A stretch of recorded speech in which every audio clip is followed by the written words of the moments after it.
Hey guys, how you doing? Welcome back to episode 47 of the Noel Casler podcast. I'm back here with my main man, Jumping James Kennedy, the boy from Salt Lick, Indiana. How you doing today, Jimmy? Doing fantastic, man. Too cold today. It's like a meat locker here in my studio. So if you see my breath, I might have to step away for a minute. Nice. Yeah, it's pretty cold here on the East Coast too, man. But hey, it's wintertime. I was out cross country skiing today, so it's a one benefit of getting a little snow and being where I'm at. It's I get out and get some exercise 3 days in a row. But it's definitely cold, and it's a cold world we're in, Jimmy. It's only getting colder, right? You're getting exasperated, you tell me. Yeah, I mean, it just seems like with Kirsten Sinema and Joe Manchin, those are two placeholders for eventually the midterms, and then they're going to have an even greater advantage. Like, I feel like the train is coming, and we're just watching it. There's nothing we can do to stop it at this stage, and like I said, I was born in '94. A lot of this stuff was already in motion. So as a young man, it's hard to witness in real time. Yeah. And you had a lot of optimism when you were younger. Were you politically involved? Like, you were born in the Clinton era, so you probably don't remember much of that. I lived in a Pollyannish world, dude. Like, I went to a high school that had a lacrosse team, if that gives you any kind of picture as to where I grew up. But yeah, and I grew up with different circumstances than my friends. So I figured that with my adversity, then we as the country collectively can do that, but we're dealing with a lot of emotional trauma and an ongoing pandemic that's adding to a mental health problem that was an issue before the pandemic even happened, so a lot of work to undo the damage that Trump and a lot of other folks have added to, that we just don't have enough time to really answer all the questions that we need to. Yeah, well, we'll get it done, and we'll get to the bottom of all this. We have to be honest about what's happening. A lot of the trends I see are, narcissists are getting footholds in popular culture and in politics in a way you haven't really seen before. I mean, obviously there was a lot of ego involved in politics forever, and when I lived in DC, the saying was, Washington was like Hollywood for ugly people, right? It was like, that's where you went, if you wanted power and sort of fame and wealth, but you didn't have a face for the big screen. But there's a truth in that. And it's now people become world famous. Marjorie Taylor Greene, Lauren Boebert. You didn't know these names a year ago. You were just learning them. They were freshman congressmen, and now they're household names.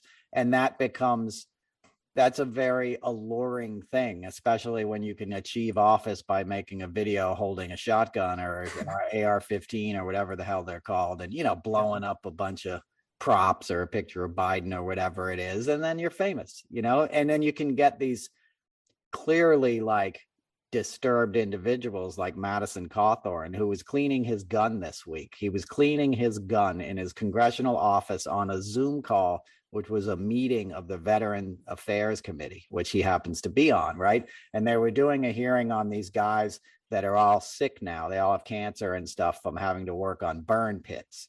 If you're over in Iraq or something, they make you, it's part of the duty to like empty all the latrines, and they pour like crude oil on it and light them on fire. Like, that's how they get rid of waste. That's how they get rid of trash and stuff when you're over there. And there's dudes whose job it is to like light those fires, and they breathe that stuff all day, do that every day for 6 months, and it's obviously going to have some consequences, so a very serious, somber hearing is my point, of these men and women that actually served our country, and are now in a world of hurt because of it. And this kid sitting behind his desk cleaning his gun, not even looking at the Zoom call, and that just shows the sort of like warped personality that's getting drawn in now to politics, right? Because he knows he's not going to get, like, when he's doing something like that, he's basically just like, oh, well, I'll go viral with this. You know, there's no such thing as bad press, which is an old saying in Hollywood or in the world, right? That's a New York thing. But, you know, they use it in terms of PR, like it's going to sell albums no matter what. And that's sort of, that cat is out of the bag. And a lot of these guys realize that. So it's scary because the, you know, the aberrant behavior becomes rewarded. And when it gets wedged into a clearly advantageous position for somebody who is like a narcissistic politician, you know, a Joe Manchin or a Sinema, who's almost even worse in a way, because, you know, Joe Manchin, you know what he's about, right? He's big oil, big energy, coal mines, you know, greedy dude who's kind of old school Washington, and he's been there, and he's, you know, he's got all the relationships, and he slaps hands and has people over to his houseboat. Sinema is a tougher beast to figure out what she is, you know, and I'm not calling her a beast. I'm just saying, like, you know, it's a turn of phrase. I'm not trying to comment on her awesome looks. She looks really cool with those red glasses and the, you know, the workout outfits or whatever the hell, the jean jacket she wore. You know, she wore a cross a couple of weeks ago. And then they were like, it's not a cross, it's a rune. People were saying that in defense as if that's any better, right? First of all, it looks like a cross, and she knows it's going to look like a cross to anybody who's seeing it when she's standing behind the lectern on the floor of the house, right? You know, from a distance, it's clearly a cross and giving the indication of a cross. But people were like, no, it's a Celtic rune or Nordic rune or whatever, you know, as if that makes it better. It's like, oh, it's a shape that was adopted by the SS. Oh, cool. You know what I mean? If you remember, that's what they made the CPAC stage last year. They engineered it in the shape of a Nordic rune, which was an SS symbol. Do you remember that, Jimmy? No, I don't remember the. It was the a big stage controversy. shape, Yeah, the CPAC stage in Florida last year had a big. The stage was shaped like a symbol that the SS had always used, and they tried to pretend like it was an accident. It clearly was not an accident. But anyway, so Sinema, you know, who spells her name with a Y like an Aryan to begin with, right? So she's in this position, and she's able to drag along the Democratic Party for 6 months, right? Everyone's chasing her around all summer. So she's in the headlines every day. A national debate breaks out whether it's nice to chase her into the bathroom or something to ask her a question, you know, and obviously it's not. That's crossing a line, but you can ask her a question in an airport if she hasn't given a town hall in 3 years, which is correct, right? She doesn't answer to her constituents. She doesn't give interviews. She doesn't give press conferences, right? She gives curtsies to, you know, Mitch McConnell, and she gives pat, smart ass answers if you get her in the halls of Congress, like somebody did. And she's like, I'm at an elevator. What do you mean I'm not accountable? I'm getting in an elevator right now. She literally had that exchange with somebody, right? So she's trolling, you know, she's not only like doing this bad stuff, she's basically like giving you the middle finger while she does it. That's why she wore a red pantsuit to the vote on Wednesday night on Martin Luther King's, you know, his commemorative week, right? His birthday was Monday that we celebrated. His birthday was last weekend, but we celebrate a national holiday on Monday. And here's the chick from the state that held off having Martin Luther King's birthday, as I told you last week. Arizona was the last state to be like, we want anything to do with recognizing that. And they only finally did because they wanted that new stadium built. So they had to, you know, it all just came down to football dollars. But anyway, here's the lady from that state. You think she would be extra sensitive. You know, you think as the one's quote unquote Democratic liberal, well, Mark Kelly, but, you know, from that state, you think she'd like go out of her way to care about civil rights. And she didn't. You know, she was basically like, F you, wore her little red pantsuit, and then high-fived the GOP, who all clapped, by the way. They all clapped when the bill died. You know, they're clapping at voting rights getting taken away. California has 40 million people or something. They get 2 senators. Like there's like 30 senators for 15 million people divided in all these like red states. You know, it's so unfair, the balance. Indiana shouldn't really have the same voice as California. I'm sorry. You just don't have as much people, and you're all a bunch of white bread. We get the idea. A couple Christians, you know, come to Washington and tell us you need more money for whatever the hell it is you guys do out there. You know, I don't know what you make. What do you make in Indiana, Jimmy? Caskets. I believe that's the only thing that we make. Caskets. Well, that's a good business. That's going to be a growth business, right? Right. Especially if your politicians are Republicans, because there's going to be a lot more people dying, right? Yeah. I mean, that's the most anti-democratic thing I've ever seen. Small d, democratic, and anti-American thing. To cheer down something that would go against voting rights, they're not allowed to say they're the party of Lincoln anymore, in my opinion. And, where is Schumer stripping Manchin and Sinema of their committee duties? What does that do though, Jimmy? I mean, it doesn't. I mean, it may not do anything, but no. I don't know, man. Yeah, there's got to be some way accountability. Beyond that. There's no accountability, Jimmy. You got to realize the world you're living in. This is money runs this place.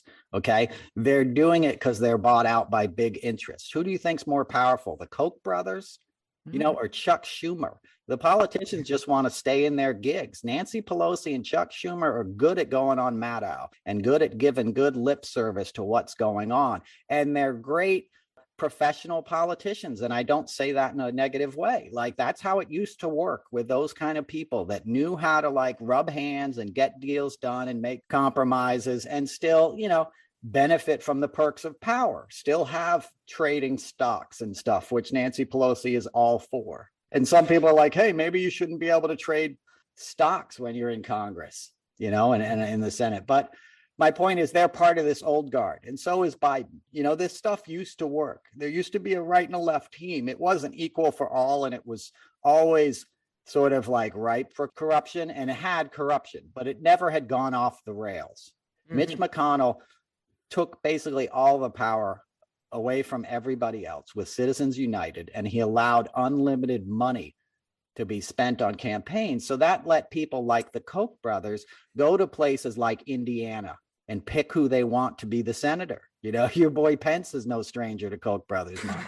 They'll pluck these guys that know how to dress up and appeal to the red meat, red state Americans, right? They say all the right things. I'm a Christian. I just like guns and Second Amendment and an honest day's work, And meanwhile, there's nothing honest about their lives.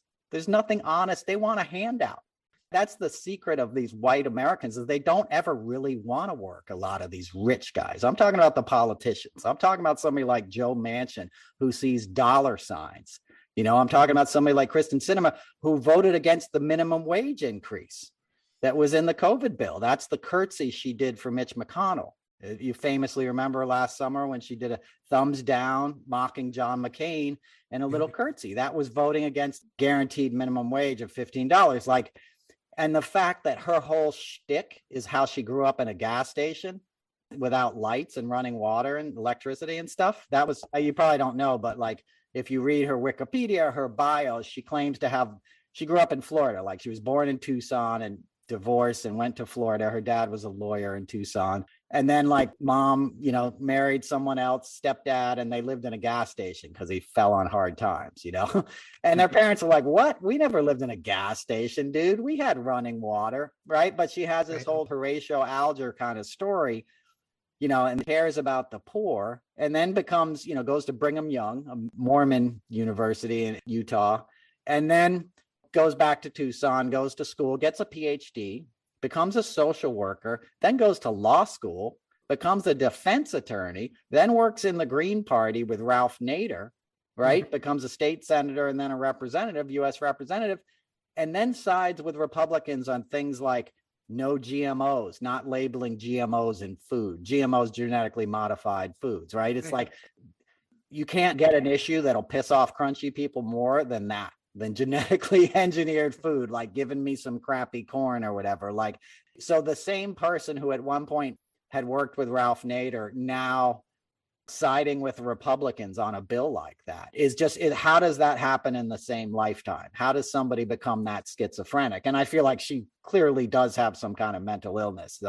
Those are signs of manic sort of behavior, just like the many degrees and the all over the place stuff and switching back and forth. And then she's a bisexual, which is fine. But, you're married, bisexual, there's just a lot going on there with that girl. And she doesn't need to bring it all to the floor of the House and stop progress in this country and voting rights.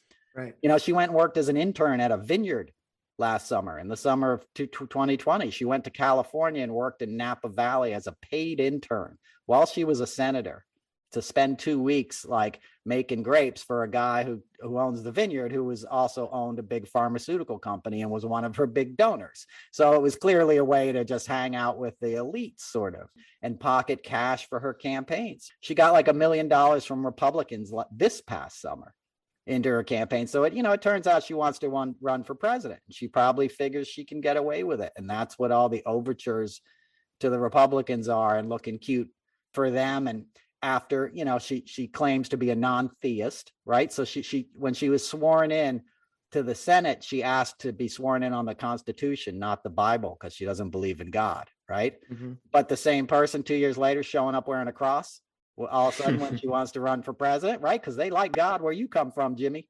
right? Mm-hmm. They don't want to hear that non-theist bullshit in the heartland, right? I don't know what that non-theist is, but we ain't no vegans over here, like Jesus and hamburgers. You know what I'm saying? So it's all this performative insanity, insanity, and it's insulting. And she uses her poverty as her backstory to sort of justify being greedy and despicable. And, you want to talk about poverty, let the Republicans be in charge from here on out.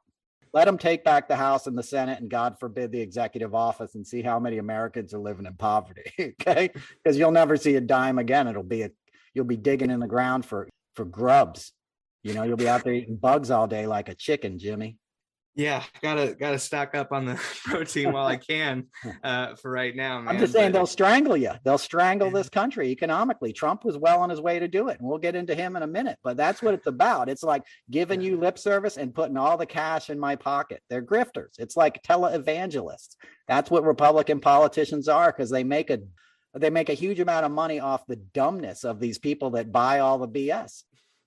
Yeah, I remember seeing highlights from the most recent Trump rally they threw for himself, and the rubes are going along and saying, I love Kirsten Sinema. They're buying it. She's on their side. I'm saying that Democratic people are getting favor at these fascist rallies that shouldn't even be happening, by the way. Where was the rally? Where was the rally, Jimmy? Arizona, right? On the Saturday night of Martin Luther King weekend. Right. Yeah. I mean, it's just, it's in plain sight. I think that's what's, it used to be subtle. But Mitch McConnell this week said the quiet part out loud. That's a whole different kind of policy that I'm not even used to. Like, I'm used to Mitch McConnell being a dick. I'm used to that, but not outwardly that much. I know. And he was in the Senate 10 years before you were born, Jimmy. Right. Yeah. And he has pictures with a Confederate flag in the background. I mean, it's not crazy in as far as the ideology that he holds, but to have it be projected in a public forum, it's a whole nother thing. And then it just gets put into the ecosystem, and it plants ideas in these folks' head that are already damaged from what the former guy did, right? Yeah, so no, exactly. And those people have the strongest marketing arm. Fox News is more powerful than, Rachel Maddow and stuff. Not to diss on Maddow. I'm just saying, like, the people that are buying this shit that are going to Trump rallies aren't sitting around reading the New Yorker, and it's not to say that they're stupid, but they're not getting the real news. And then, you have these sort of cultural figures, right, that play into this. I'm sure that Joe Rogan's influence is much greater than the opinion page of the Washington Post or something, right? Especially amongst the people you're talking about, let alone NFL and Aaron Rodgers and the reach and damage that guy's going to do. Right. Well, and the guy that gave him a platform is a guy that I know, Pat McAfee. He was a punter in the NFL, and he was a good player. He earned his spot in the NFL, but with his SiriusXM deal, I'll invite Aaron Rodgers on and give him a platform to spread anti-vax stuff. And he just agreed to a deal that's worth over $100 million, Pat McAfee, with FanDuel. So if you follow the formula, you can cash in, baby. And people here are. And that's what's going to happen. And that's what politics is. That's what I was saying at the beginning, Jimmy. There's too much money in this to change it now. And unless the Democrats figure out how to sort of counter that in an effective economic way, it just is not going to. It's not going to be sustainable. It's a wildfire that we haven't really figured out how to hose off. And, and there's a lot of progress. There's a lot of shit going down with January 6th Commission. They clearly know what Trump did. That's why they're focusing in on Ivanka this week, because they know that Ivanka went and, was told by like 5 different people, you better tell your dad to call him off. They want to kill Pence and they're like destroying the Capitol. And he doubled down and sent another tweet at like 2 p.m, 2:16 or whatever, go get Pence. It was one of his more dangerous tweets on that day. And they clearly know that like he was aware of the danger and tweeted anyway, knowing that violence was sort of a leveraging tool here. And once they get her to say that on the record, it's all over for him. So that is good news. He will get in a lot bigger trouble for this than I would have said he would have just a few months ago. They're making surprising progress. And, I know there's the people that think Merrick Garland is doing his thing too. And hopefully he is there in that little like Keebler Elf house he goes away to at night and we never hear from him again. But hopefully he's quietly lining them up too and just going to like arrest these guys, because what they're doing is akin to the kind of things that wars are fought over. He was trying to steal this country, and he went so far as to have fake electors draw up these sheets of, I don't know what the right nomenclature is, but these certificates, these electors things, they were going to sign them. They did sign them, and they sent them to the National Archives from 7 different states. That's coordinated. That's Jared Kushner being the point man on that, whose name hasn't come into this enough, but like he was the head of Trump's campaign. Everything had to go through Kushner. He didn't hold that title, but he's the one who fired Brad Parscale when they had the disastrous thing in Tulsa, remember? And all the K-pop fans like bought up all the tickets, so there was nobody there. They blamed it on Parscale, and Parscale was out the Monday after the rally. That's the rally that killed Herman Cain. But anyway, so Jared knows what the hell's going down with all this stuff. There's no way they were operating telemarketing rooms with campaign staffers as they were, as I heard the tape this week on Maddow, and like Kushner didn't know about it. So the noose is tightening, or whatever the term is, but like they're getting an idea of what went down, and if they can hold these people accountable, your Giuliani's, your Donald Trumps, your Jared Kushners, you'll have done a lot to defend democracy. And if you can sort of take away their ability to reproduce under the MAGA umbrella, you'll be making this country a lot safer. The rest of it is going to be here for a long time. That formula we just spoke about, where there's money in being outrageous, that's all over the country now. That's every red state in the country's got some dickwad with an automatic weapon and a campaign commercial right now, right? That's just how it is. From Josh Mandel, whatever the fuck his name is in Ohio, sorry to curse, to Arizona, to Carrie Lake, who is the keynote speaker at Trump's rally, who's running for governor of Arizona. And the rest of these people are slicker than Trump. That's the one thing I would always tell people is like, you were lucky. Trump was an idiot. Trump was a dumbass. Like he can't help but screw himself over and put it in writing, and tweet, go attack the vice president. Ron DeSantis isn't going to be that stupid. He's not going to make that mistake. You get a wily person in there with a little more self-discipline than Trump, you'll never get this country back. Because people aren't going to fight for it. You're going to go out and fight for it, Jimmy? You're going to go fight? Not me, man. I'm not going to be on the front line. Exactly. Kidding me? Exactly. Yeah.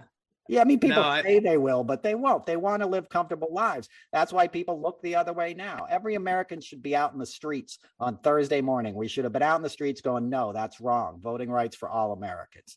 We should have a cultural corporate boycott of anything that has to do with disenfranchising Americans' voices, all Americans, right? It should just be like, that's it. But it won't be that's it. It'll be more interesting to talk about Aaron Rodgers or Djokovic or whoever like steals the spotlight. It's always easier to focus on the glittery, stupid things than the systemic kind of things. We allowed the world that created a Mitch McConnell and let him be in office for 35 years, right? A whole state looks the other way every time they go to vote. They're probably getting robbed every time. They're not getting represented by him.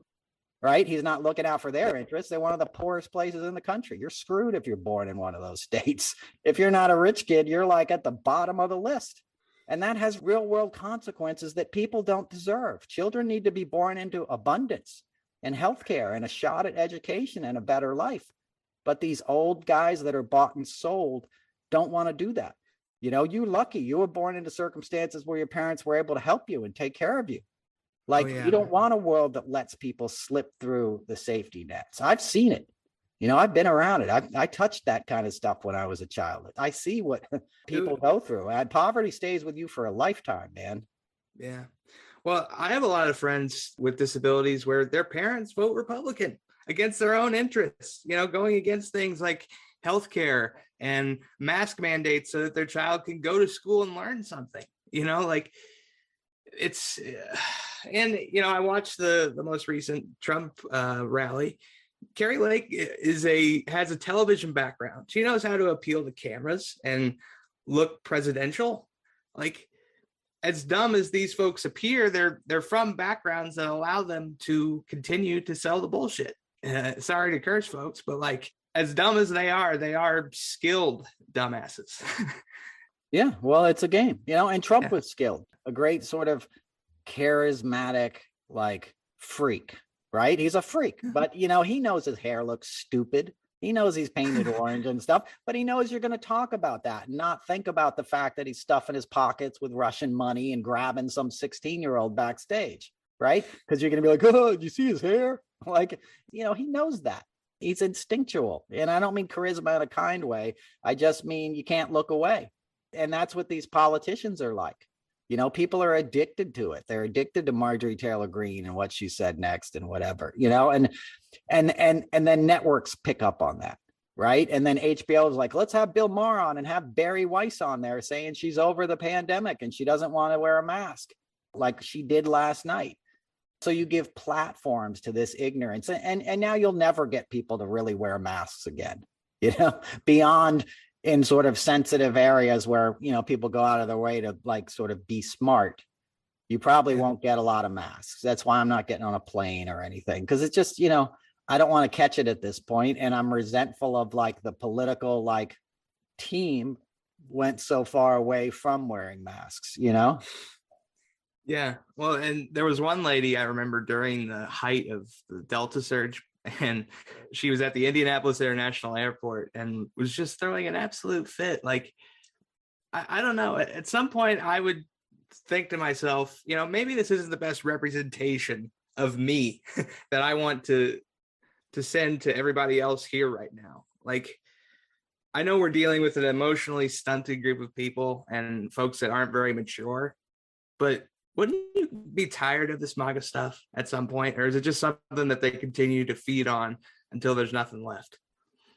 Well, they feed on it because it's, you know, if you're eating fast food all the time or sugar, your body craves that sugar, right? You get hungrier again quicker when you don't eat nutritious food because it's empty calories. So it's just your body wants more of this. That's what hate is, you know, that's what like Murdoch is selling, right? You know, I watched the other night the very tail end of Sean Hannity because I was going to turn it on to see like the Trump interview who's given and I turned it on Tucker Carlson, right? And Tucker closes his show. He was mad that they took down the Teddy Roosevelt statue in front of the Museum of Natural History here in New York. This is after he did his rant on M&Ms and stuff. And he was like, so New York City took down their Teddy Roosevelt statue and they have a statue of violent drug addict, right? A violent criminal drug addict. Like, he just said it in such a hateful way. And then that's how he closed and tossed to Hannity, you know, just spit bile in the faces of his viewers and terrifying them that, you know, American cities are these horrible people that put up monuments to killers. George Floyd was an innocent man who was murdered by a racist asshole cop, you know, in broad daylight, and the whole world saw it. Right? He was an innocent martyr. He was a victim. The violent drug addict is the guy you worship, Donald Trump, you know, beats up 13-year-old girls for kicks, who lets 800,000 citizens die because he thinks masks and vaccines and shit are bad for his election chances. So he lies about, you know, the pandemic in the first 2 months when we might have done something about it, you know, which no one even talks about, Jimmy. This thing could have been over a year ago. You know, if we got smart and had a real leader at the time it hit, which is why I always told people, like, you know, when I spoke out, it was like, look, I don't care what he does. That's not the point of what I'm trying to tell you. What I'm trying to get you to understand is that he's an addict with these isms in a way. Isms meaning the things underneath addiction, right? that drive you, the self-centeredness and the fear and the anger and resentment. He's got that shit so bad that if something bad happens, he will only be able to think about himself, which is what he does all day anyway. But, you know, in normal life, that's kind of okay when everything's going smoothly. When you get into wartime or you have a national emergency, you need somebody who's like, what's the best for the good of the people here? Forget about my reelection. How do I save the most amount of American lives possible? And that thought never crossed Trump's mind. And then his son was like, or son-in-law was like, how do we make money off of this? You know, let's start selling our own PPP and hold it back from blue states. And then they'll have to beg us to get masks for the nurses to wear and everything. Like they just did everything to kind of like draw it out and make a buck off of it. Kushner put his buddy from college in charge of the pandemic, like task force at the White House. If you remember, he was Googling coronavirus when they put him in charge of this, who was already in charge of 1,000 other things that they could grift off of. You know, it was just basically like, look in this drawer and see if there's any money in there. That was the policy study of the Trump administration. And that's what happened, right? And then they realized they couldn't make any money off it. So then they were like, screw it. You know, it's over by Easter. Everybody take off your masks. It's all good, right? That's what they said, you know, in March of 2020, right? April of 2020, Trump's like, oh, it'll be over by Easter. We're going to open everything back up, right? And that was all they needed to hear in the red states, right? In Texas, and she was like, wahoo, rodeo's back on, boys. Get your Joe Rogan tickets. Let's come on out. Kid Rock's playing. And then all this dumbasses are in Lake Ozark and Lake Havasu and all these places where people like that go to, you know, listen to bad country music and drink beer on bass boats and shit, right? And then it's just like, oh, it's going to be everywhere now. Because all those people come through New York, right? Everybody wants to go shopping and meet up with their daddy's finance bro or whatever, right? They all come through where I live and give it to us. So it's sad. It's sad that people don't even recognize really what's going on, that they're just getting played and conned. And we need to call that up because you can't keep going along with this. The stakes are too high. We lost 6 months because of Joe Manchin and Sinema. You know, and the press was in love with covering the dog, you know, the dog race, you know, like, what does they want? We're close to finding out what Manchin wants. He was just seen leaving the White House, you know, you were seeing those reports in freaking September. He didn't want anything. He wanted to say, fuck you. I'm not ever going to vote for it because my bosses told me not to, because there's environmental stuff involved. And I want to hobble Biden, you know, because I'll be more powerful as like the one Democrat with all the power when the Republicans come back in charge, you know, and they know this. Well, and I tuned into Biden's press conference, and one thing that he kept saying is, you know, it takes time. And all I'm thinking is like, Joe, you don't have time, really. I mean, the only time that you have to legislate is another year from now, like that you are guaranteed to have a space to legislate. Like, I know that he's going to have to say the right thing, and he's trying to recede to the middle for voters, but like, I just hope he realizes the magnitude of the moment. I know he wants business as usual, but I hope he sees the train that's coming.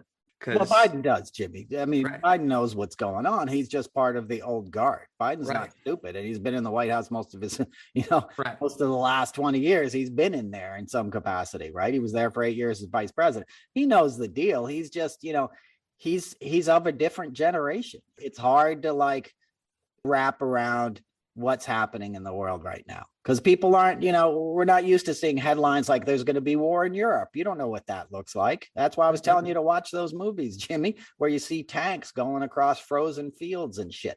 That's what it looks like when Europeans start killing each other. It gets fucking gnarly.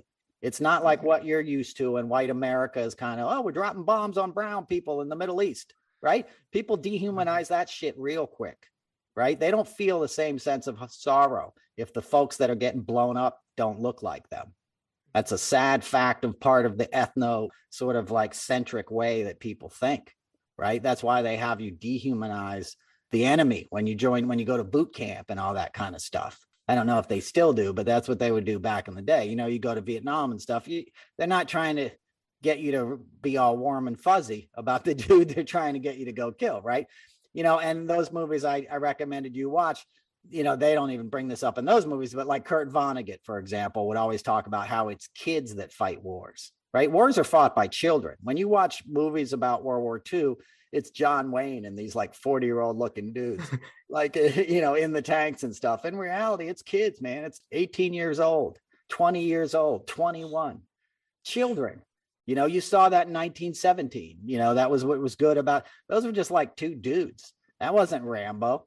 Those were like two kids, here, go into no man's land. And if you make it alive, tell this guy, not to attack in the morning. Couple of kids, that's what war comes down to, is like children shooting each other.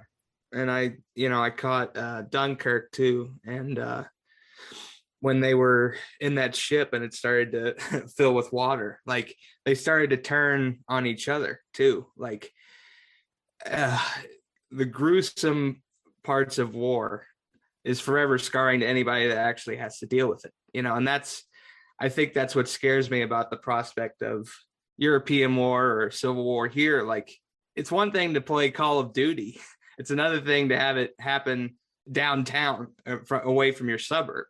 I don't know. It's like you said, man, it's hard to wrap your head around this because we're just not used to it. But like I saw the other day, Anne Frank and Martin Luther King would be 93 now. Like, it wasn't that long ago that they were around. We think this is ancient history. It's not that long ago. I don't think. Yeah. Look, my babysitter when I was a kid was a child in the concentration camps. She had to clean up rooms that they murdered people in, like scrubbing brains off of the floors and like horrific things. And we'd go to the laundromat. This is in the 70s. And she'd hear a loud noise, like a car would backfire or something. Yeah. And she would like soil herself, because the fear engine kicked in and we'd have to like leave really quick, because she'd have like this panic attack because of lifelong, trauma of something like that. So it wasn't that long at all, Yeah.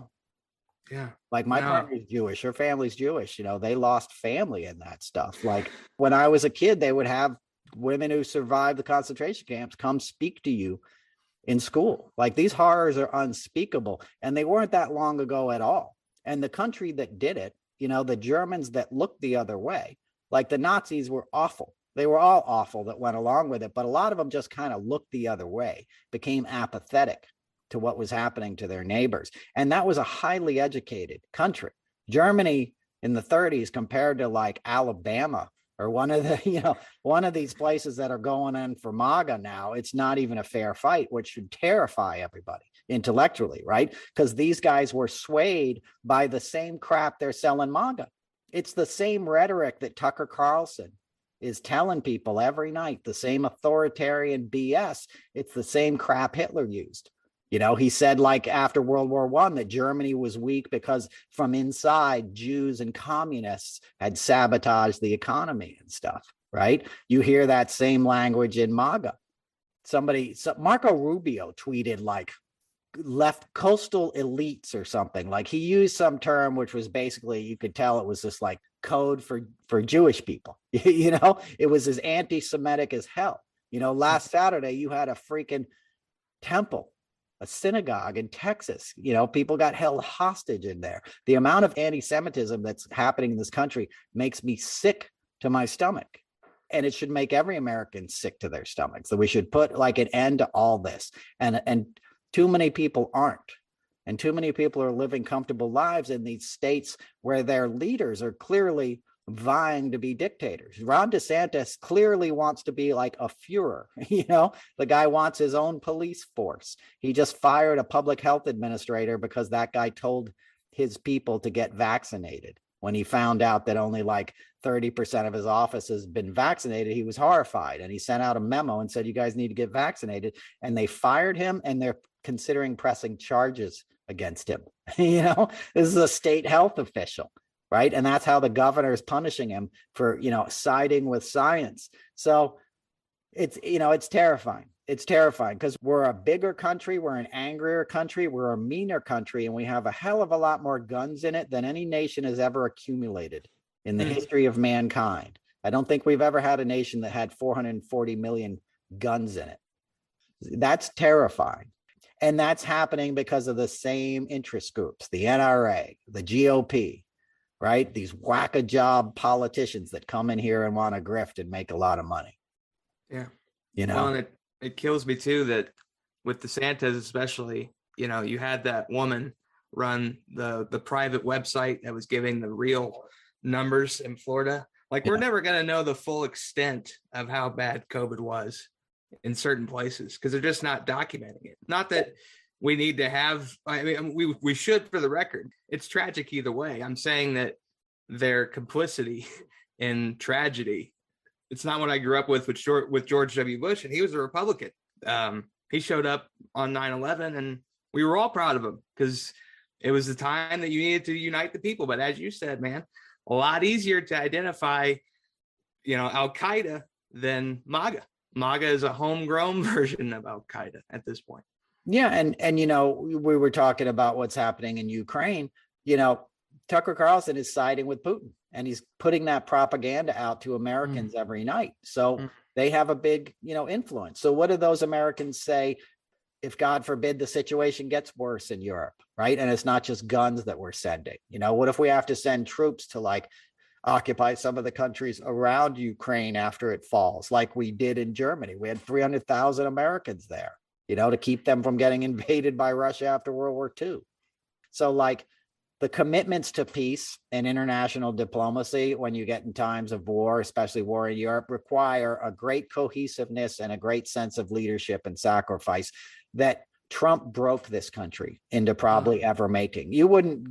This country wouldn't win World War II the way it is today, right? People won't put on masks.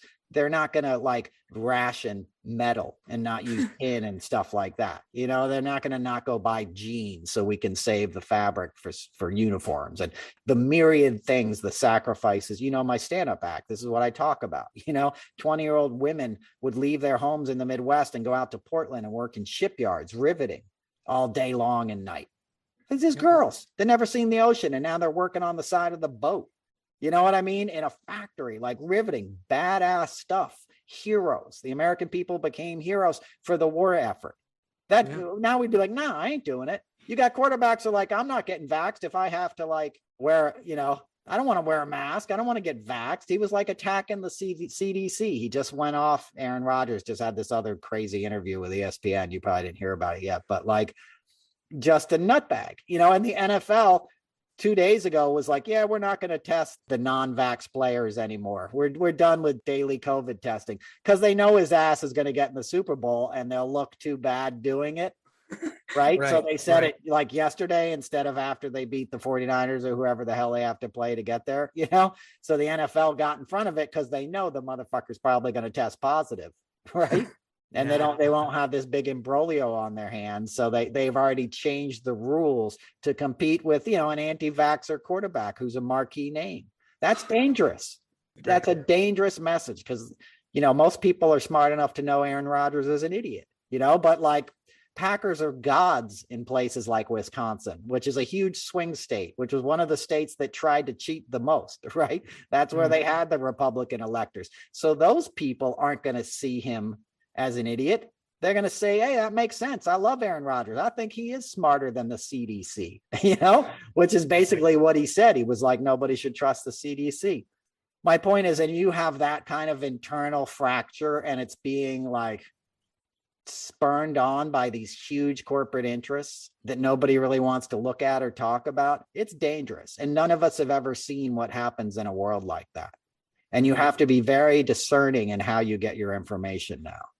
Well, and from a football playing standpoint, just knowing players and having been around these guys, most players don't even get an opportunity to play in a Super Bowl, let alone win one.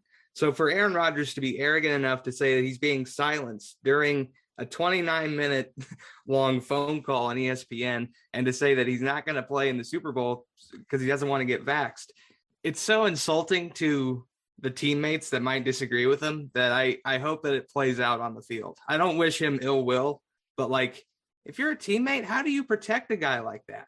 Knowing that he's not even willing to do the most basic thing to protect you and the people around you. Yeah, I said that back in the fall when it started. Like if I was on the offensive line or whatever, you know. Yeah. And I think about my internship too. Like I worked 4 seasons with the Indianapolis Colts where I was shaking hands with all of the media folks. Like that was my job. I was the liaison for the communication department to the press box. So like HBO Max, when they were filming Hard Knocks for HBO this year, They might come up to me and say, hey, we need a shot of Carson Wentz coming out of this locker room. Can we get that? And I would do the approval. I couldn't even do my job doing that liaison job. Like, there's so many opportunities that young kids like me that may not be a player, but they want to be involved in the NFL, and they can't be because of basic stuff that should be common sense at this stage of the game. Yeah, well, common sense has gone out the window in America. And it's about money. It's about making money. It's all a grift. Most of what you see is a grift. And to sum it up, I'll let the listeners go now. I think we've been talking for an hour, but it's narcissism. You got to watch out for these narcissistic politicians. What is Andrew Yang still doing around? The guy is still pumping his forward party on Twitter. Like, watch out for that kind of stuff. Those guys don't have your best interests in heart. That's the lesson of Sinema.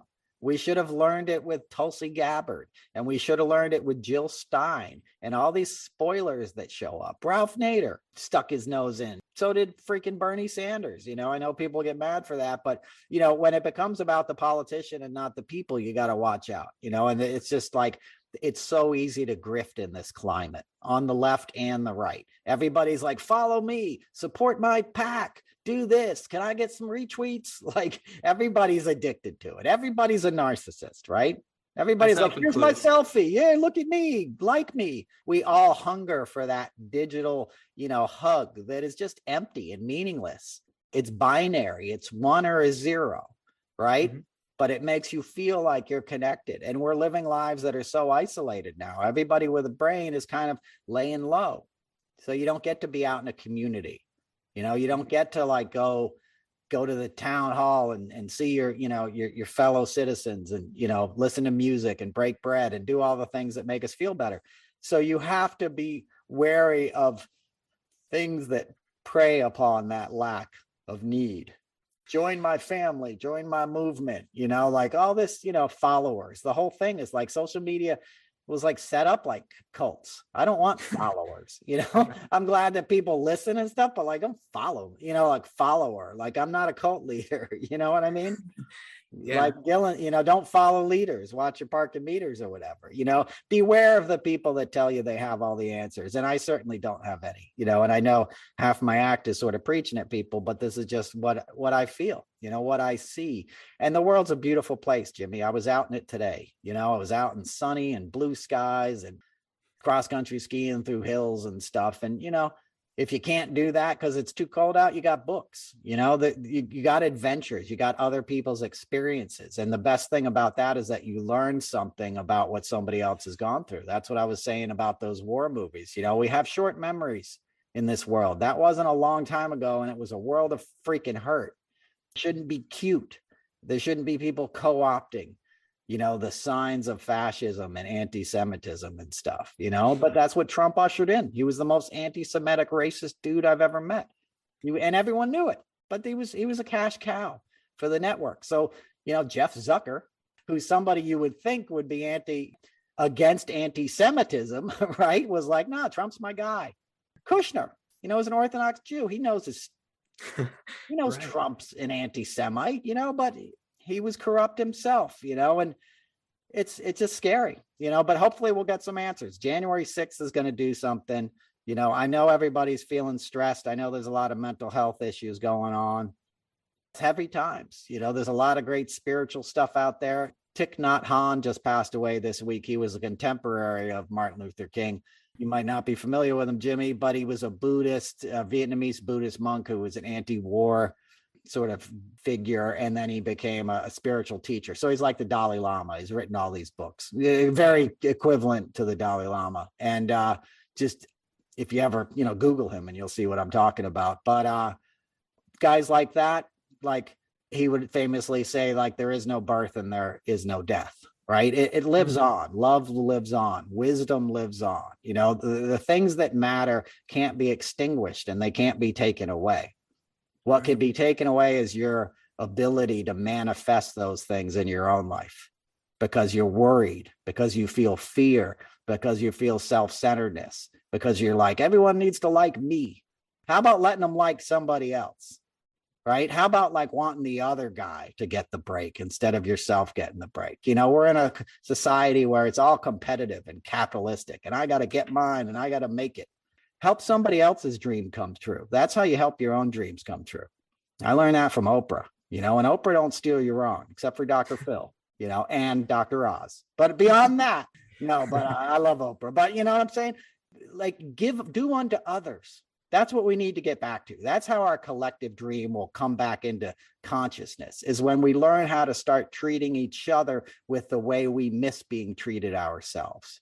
And then we'll see we're all one, and we'll start to move together again and dance together again, you know, and love each other again. But right now we're in those dark days where we're blown apart, and there's people deciding there's a lot of money to be made on those divisions. And those divisions can be delivered to you on platforms that are available to you 24 hours a day, that seem harmless, but that get paid off of your attention. And the anger, fear, and the outrage and all that stuff becomes like porn. You know what I mean? You're just incessantly addicted to sharing it, disseminating it, and like, you know, getting a buzz off of it. And then it consumes you. And then you think everything's bad and horrible. And, you know, in many ways, yes, everything is, but there's always a solution, right? There's always a way out. And, you know, we'll find that. We come together, we laugh, we have fun. You'll watch your football, right? I'm sure there's football on right now, right? Yeah, Saturday and Sunday playoffs with the expansion. But, you know, I was talking with one of my friends from high school. She's a mental health counselor. She's my most recent guest on my show. And I told her that I realized this week that, and I did before, but I really started to manifest it, that it wasn't watching football that was exciting for me when I was growing up. It was watching a game with my dad that was exciting. You know, it was spending time with him and talking with him about what was going on in his day, the challenges that he was dealing with. And for a couple hours, we could avoid that, him and I, you know. So it's not about the sport, it's the people that you spend it with, and the kind of memories that you create with people while you're watching it. You know, that's what I have realized, is that sports was a way for me to hang out with my dad and become a better man through the process. Well, there you go, buddy. Well, that's what it's all about. I mean, that's taking your kid to the basketball league or whatever the hell it is, baseball and stuff. I didn't have that kind of childhood, bro. Yeah. But I get it. I get it, man. I did almost get hit in the face with a baseball. The first baseball game I went to, a foul ball was headed right for my dome, man. And the guy had to like put his glove in front of my face to prevent it from hitting me. So I could have been knocked out, man. And that was AAA ball. It was like the Indianapolis Indians. I think they were the Pirates AAA team at the time. So they weren't even full, you know, major league players. You gotta be careful with those. Get a face mask next time you go back there. I'll get a hockey mask at the baseball field. There you go. All right, buddy. Well, thank you, dude. And that's episode 47. Be safe. Stay warm, folks. We do love you. We do appreciate your support. And we'll see you next week. Peace.